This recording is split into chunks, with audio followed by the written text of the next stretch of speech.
Bonjour à tous et bienvenue dans cette nouvelle édition du Grand JT des Territoires. Voici tout de suite les titres de l'actualité. Il est de retour avec le soleil et les beaux jours. Le moustique tigre est désormais bien implanté sur une bonne partie du territoire français. Quelques bons conseils suffisent pour éviter sa prolifération, nous expliquera la chaîne 8 Mont-Blanc en Savoie. Quelques conseils peuvent être aussi utiles pour apprendre à gérer un budget. L'éducation financière s'adresse aux collégiens et les prépare pour leur vie étudiante.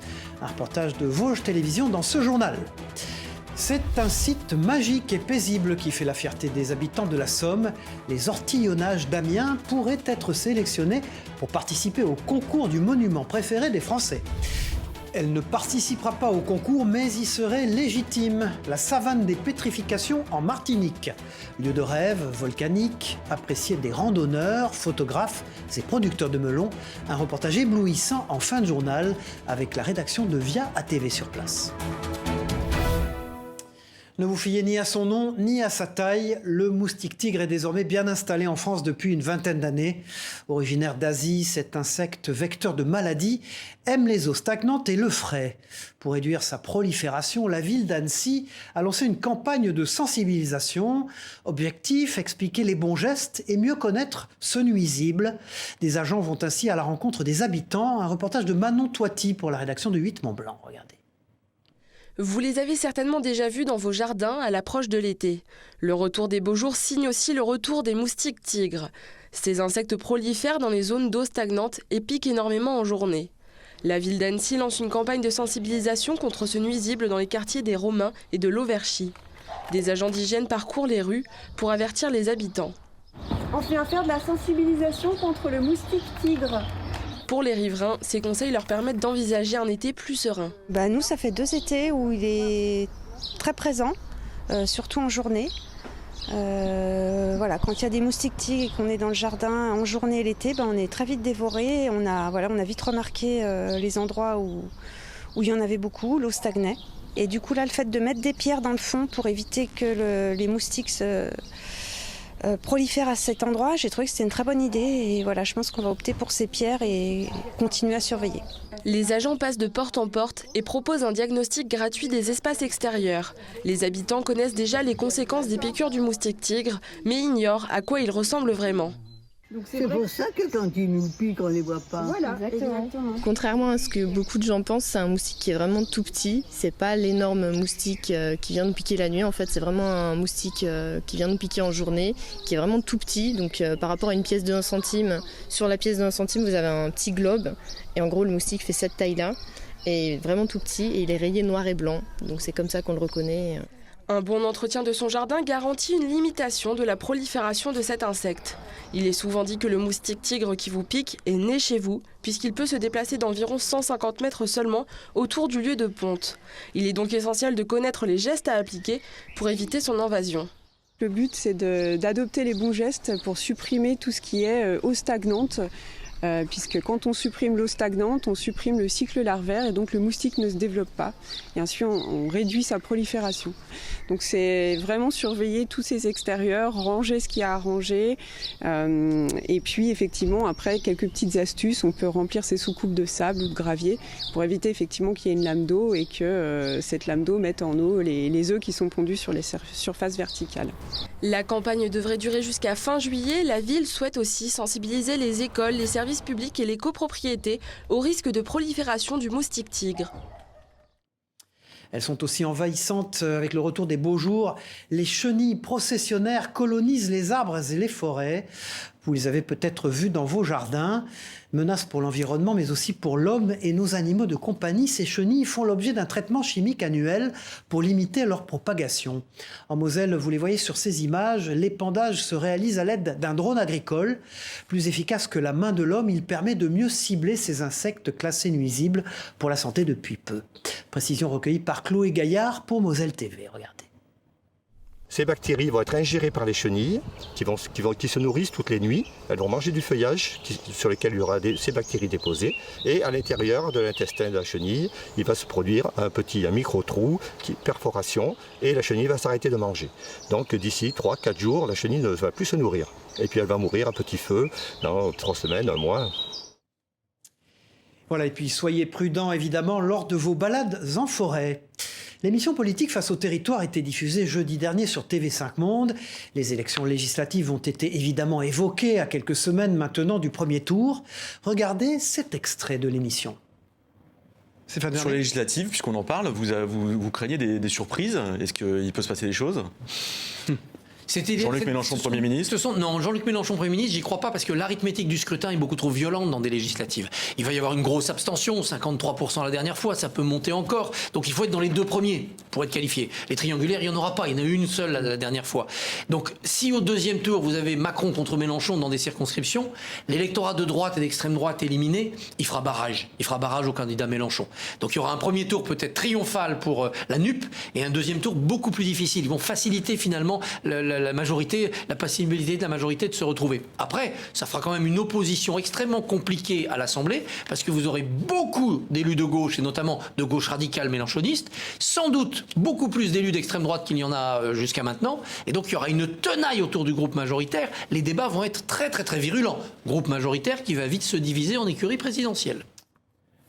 L'émission Face au territoire est à voir ou à revoir sur les sites internet des partenaires de l'émission, Ouest France, Nice Matin et 20 minutes. Tout à fait autre chose, apprendre à gérer son argent à des collégiens, eh bien c'est l'objectif de la semaine de l'éducation financière, organisée en partenariat avec l'Éducation nationale et la Banque de France. Celle-ci vise à aider et à sensibiliser les élèves aux problématiques monétaires. Qu'est-ce qu'un budget, un emprunt ou encore une dette ? Pour cela, rien de mieux qu'un jeu ludique et éducatif. Reportage dans le Grand Est d'Anthony Sapp et d'Anne Didier pour Vosges Télévisions. Regardez. Quelle est la durée de validité d'un chèque ? Contracter une assurance, payer des factures, gérer son salaire, des notions qui paraissent encore très loin, et c'est assez logique, des préoccupations premières de ces élèves du collège de Montureux-sur-Saône, et pourtant les voici mises en situation au travers de ce jeu de société intitulé Mes questions d'argent, un outil éducatif proposé par la Banque de France en partenariat avec l'Éducation nationale. Ils vont forcément être confrontés un jour à ces questions d'argent, ils vont devoir gérer un budget, c'est vraiment des notions concrètes, on est dans le pratique. Et on est bien souvent démunis face à ça. On arrive jeune étudiant avec peu d'argent. C'est pas facile de le gérer. Pendant quelques heures en lieu et place de leur cours traditionnel, ces élèves auront d'abord suivi un diaporama pour bien comprendre ce qu'est par exemple un budget, un emprunt ou des charges fixes. Puis ils testeront leurs connaissances en jouant par équipe, en classe, pour décrocher le passeport EducFi d'éducation financière. Une méthode amusante pour découvrir cet univers qui l'est beaucoup moins et qui leur était surtout jusqu'ici inconnu. Est-ce que tu as appris des choses, toi? Oui. T'as appris quoi? Les moyens de paiement que les gens à la caisse ils peuvent refuser. Par exemple, tout ce qui est taux d'intérêt, tout ça je ne savais pas. Le crédit, c'est exactement pareil. Mais les élèves de collège ne sont pas la seule cible de la Banque de France qui s'adresse, on le voit ici, dans ses locaux à Épinal, tout aussi bien à un public en insertion, de la même manière, au travers d'un jeu de société. Mais la jeunesse reste la priorité. Ce sont d'ailleurs les ménages de 25 à 35 ans que l'on retrouve le plus dans les dossiers de surendettement. Il faut vraiment accompagner les jeunes, leur donner des connaissances de base, leur apprendre à gérer un budget, un crédit qu'on contracte, il doit être remboursé. Et on attire également beaucoup l'attention sur les arnaques. 25% des jeunes sont touchés par les arnaques. Alors comment justement se protéger des arnaques, mais aussi comment financer un projet ou comment faire face aux difficultés financières? Les réponses sont sur mesquestionsdargent.fr, le portail national de l'éducation économique, budgétaire et financière. Voilà, et puis des plus jeunes aux plus âgés, les problèmes ne sont évidemment pas les mêmes. Dans la Sarthe, les seniors apprennent la base du numérique. Utiliser une tablette, faire des démarches sur Internet ou envoyer un mail. Si cela peut sembler facile aujourd'hui, ça ne l'est pas pour tout le monde. Pour aider les personnes âgées, les collectivités proposent des ateliers et des formations, des services précieux à l'heure du tout numérique et de la fracture générationnelle. Réaction recueillie par Hélène Galliana pour LMTV Sarthe. Et voir les messages envoyés. C'est devenu un outil du quotidien et pourtant tout le monde n'en comprend pas la langue. Alors pour apprendre à maîtriser les bases, le Centre communal d'action sociale de la Chapelle Saint-Aubin propose aux seniors de se former au numérique et à utiliser des tablettes. C'est leur donner les codes du numérique, surtout les rassurer en disant c'est une tablette avec différentes fonctions très simples et puis c'est une manipulation très simple. L'objectif c'est qu'ils ne soient pas perdus dans ce qu'on voit aujourd'hui de l'informatique avec Google, etc., etc. Donc des choses très simples qu'ils puissent manipuler pour avoir une ouverture d'esprit sur différents domaines. Une démarche qui va bien plus loin que le digital. Il n'y a pas simplement l'aspect numérique, il y a l'aspect aussi de faire sortir les gens de chez soi. L'idée était qu'on a vécu 2 ans de Covid relativement importants, où s'est aperçu que nos seniors ne bougeaient pratiquement plus de chez eux. Ce jeudi, 27 personnes ont assisté à la première formation découverte. Écoutez, on est 2, il n'y en a qu'une qui peut servir de l'ordinateur. S'il arrive quelque chose, une panne, quoi que ce soit, eh bien moi je ne sais pas quoi faire. Donc il me faut au moins des bases, quoi, si vous voulez. Moi ça va parce qu'on a l'habitude, quoi. Mais sinon, il y a beaucoup de gens qui sont devant le fait accompli et qui ne peuvent pas s'en sortir. Voilà, et c'est compliqué. Selon l'INSEE, en France, environ 17% de la population serait exclue ou en difficulté avec les usages du numérique. Parmi les seniors, 53% des 75 ans et plus n'ont pas accès à Internet. Capitaine de police et engagée pour la protection des animaux, voilà le portrait robot de Céline Gardel, une policière toulousaine qui partage son temps entre son engagement pour la défense des autres et des animaux. Un dévouement sans limite qui l'a même poussé à créer une association et à sensibiliser les plus jeunes. Un sujet de la rédaction de Vie Occitanie, regardez. Allez viens, Zaz. Protéger les animaux, c'est le combat de cette capitaine de police depuis des années. Ce chien a été battu par son propriétaire avant de lui être retiré. Un exemple parmi tant d'autres. C'est ce qui donne du sens à nos journées, de pouvoir les sortir de ces situations qui finalement sont très compliquées. Ils n'ont rien demandé, ce sont des êtres sensibles et ils n'ont aucun moyen de s'en sortir si nous n'intervenons pas. Un engagement au quotidien, soutenu par de nombreux bénévoles. Il y a énormément d'animaux qui ont pu être sortis de maltraitance. Enfin, je trouve vraiment qu'en 3 ans, elle a énormément fait de choses avec nous tous les bénévoles, mais vraiment pour les animaux. Céline connaît bien les refuges toulousains. À la maison, chiens et chats ont été adoptés. Assis-toi. C'est ma petite pierre à l'édifice aussi d'en avoir chez moi et de m'en occuper. Mais ça met beaucoup de vie à la maison et beaucoup de complicité. En 2019, la policière crée même une association de protection des animaux. Car pour mener son combat, Céline croit à la formation. Elle anime notamment des actions de sensibilisation pour les enfants. Est-ce qu'il a besoin aussi des croquettes? Il a besoin des croquettes, tout ça c'est manger. Cette école a fait appel à elle pour la seconde fois. Je trouve ça hyper intéressant que justement il y ait des personnes qui s'intéressent à cette situation, à ces problématiques que l'on rencontre en fait au quotidien et qui sont un peu, on va dire, mis à l'écart. Donc il faut les valoriser et je pense que c'est en commençant déjà par le plus jeune âge et en commençant à les mettre en avant qu'on va peut-être évoluer un peu les choses humainement parlant. Prochaine mission, terminer la création d'un module sur la maltraitance animale pour les nouveaux policiers toulousains. Les premiers cours devraient être dispensés mi-juin. Voilà une bien belle action en faveur des animaux qui nous conduit en Corse. L'île de Beauté accueillait il y a quelques jours la première course de paddle en haute mer. 60 participants sont ainsi partis de Calvi pour rallier Saint-Raphaël sur la Côte d'Azur. Un parcours de 180 km de jour comme de nuit, comme vous le constatez sur ces images de nos partenaires sur place via Télé Paese. Une performance sportive jumelée d'une bonne action pour l'environnement et la protection des océans. L'occasion enfin de rencontrer quelques géants des mers. Des images époustouflantes venues de la Méditerranée. Sur l'eau, mais aussi sur la terre ferme, intéressons-nous à une autre belle initiative, celle d'un Nîmois qui a décidé de rejoindre Brest à pied en 80 jours.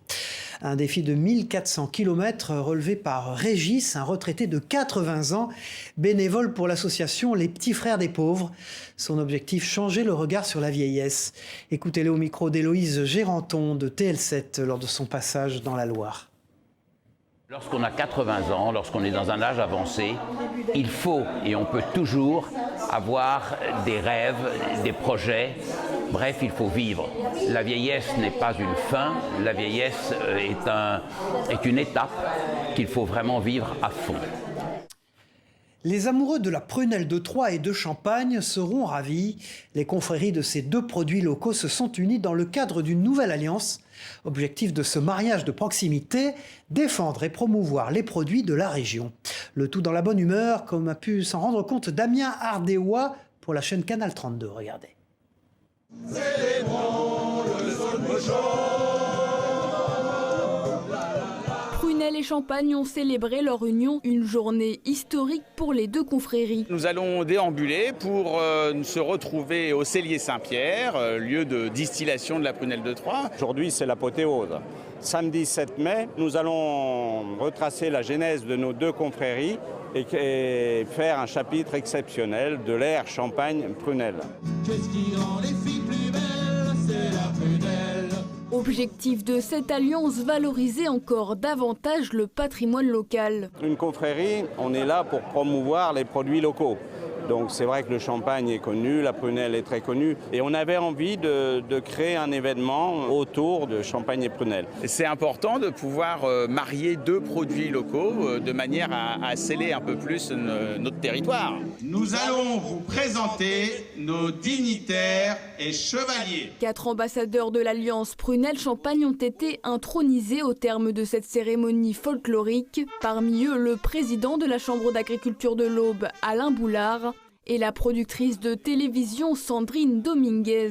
C'est très important de valoriser le patrimoine local. On a la chance en France d'avoir un patrimoine si diversifié, si riche. C'est important de perpétuer les traditions. Celle-ci en fait partie. Revenir à Troyes pour être la prunelle de Troyes, je trouve que c'était joyeux, inspirant. Je trouve que la démarche est intéressante et devrait d'ailleurs même se vulgariser même à d'autres produits, au-delà du folklore et de la publicité que ça fait autour. À la fin de la cérémonie, les 4 ambassadeurs ont réalisé un cocktail prunelle champagne, agrémenté d'huile de safran de l'Aube. Un cocktail alléchant à consommer, bien sûr, avec modération. Les rêves sont faits, quant à eux, pour être réalisés sans aucune mesure. Cela pourrait être l'adage de Sébastien Baron, un artiste breton, poète et musicien qui a décidé de se rendre en exploration au Groenland. Son moyen de locomotion n'est autre qu'un mini voilier jaune, Poussin, c'est son nom, qui servira de caisse de résonance à sa pratique culturelle et à ses rencontres avec les populations locales. Départ prévu pour le Nord l'an prochain. Explication et reportage de Claire Villalon pour TVR, la chaîne de Rennes. Bienvenue, voici Poussin, le voilier avec lequel je vais partir au Groenland l'année prochaine. Et lui, c'est Sébastien Baron, un drôle d'artiste qui a décidé d'aller au bout d'un rêve peu commun. J'imaginais un tout petit bateau, et je ne sais pas pourquoi, mais je l'imaginais jaune, et naturellement c'est devenu Poussin. Et Poussin, pour moi c'est aussi quelque chose de mignon, et puis un poussin sur la banquise, qui est le titre, le nom du projet. Je trouvais que ça avait du sens. Oui. Ce flibustier des temps modernes n'en est pas à sa première traversée. J'ai fait un premier voyage dans les eaux chaudes, et puis donc là j'ai eu cette envie, cette vision d'aller naviguer dans les glaces et aller à la rencontre des populations inuites du Groenland. Pour mener à bien ce projet, Sébastien a fait construire un voilier sur mesure dans un matériel très résistant, l'inégra basalte, et il a pensé à tout. Ici on est dans le carré de Poussin, dans l'espace intérieur, l'espace de vie, et donc a été conçu dès le départ un endroit ici même pour mettre un instrument de musique. Et pas n'importe lequel. Voici mon fidèle compagnon de route. Protégé des chocs, son fidèle accordéon pourra l'accompagner partout, car son expédition est un savant mélange nautico-artistique. L'idée, c'est de créer un ciné-concert au retour du voyage, avec des images que je vais prendre pendant le voyage, mais également à la construction. Il y a déjà des images qui ont été tournées. Et ensuite, l'idée, c'est de créer de la musique sur ces images-là que je vais pouvoir diffuser. Le départ est prévu en avril 2023 et Sébastien cherche encore des sponsors pour financer son périple musical et poétique. Et en l'écoutant, on se dit que la banquise a bien de la chance.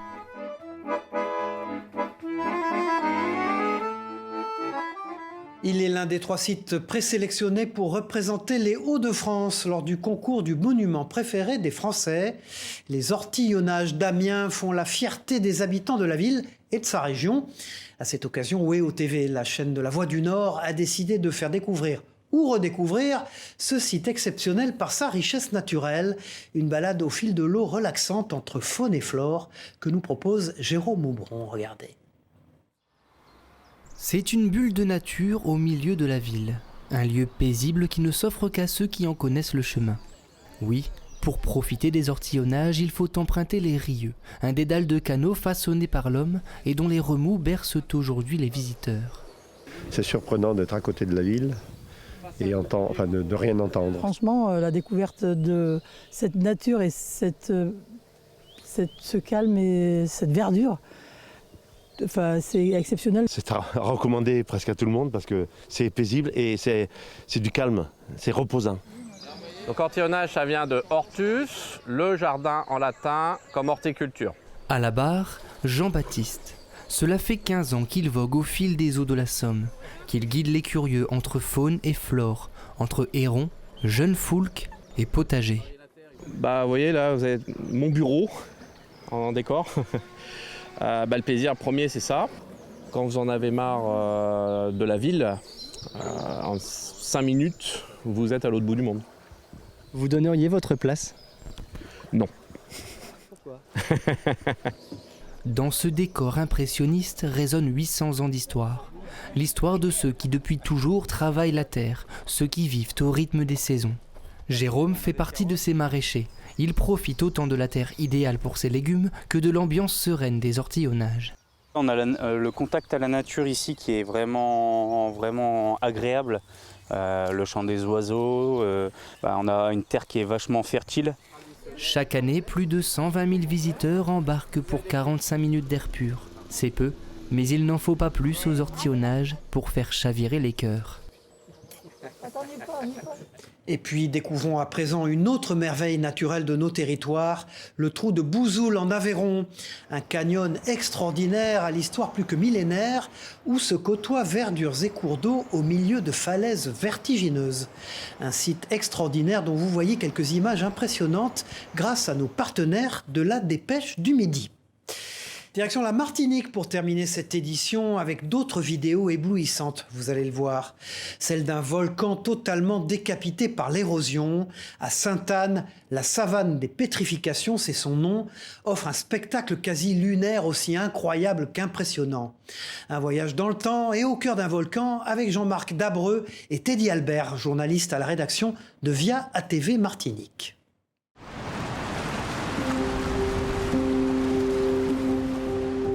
Au sud de la Martinique, bordée par la mer des Caraïbes, une plaine aux faux airs de désert. La savane de pétrification ou la promesse d'un dépaysement garanti.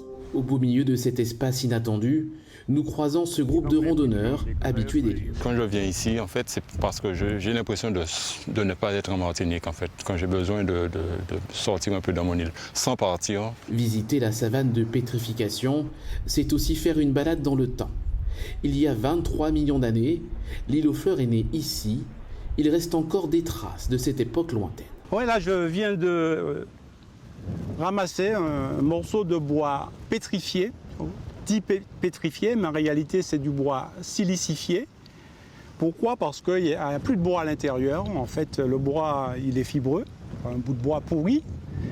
Et ce bois a été traversé par des remontées hydrothermales, c'est-à-dire de l'eau riche en silice. On se retrouve au cœur d'un volcan, totalement décapité. Nous sommes en train de réaliser là, le rêve un peu fou de Jules Verne, c'est-à-dire pouvoir rentrer au cœur d'un volcan. De ce passé volcanique découle un sol argileux et très fertile.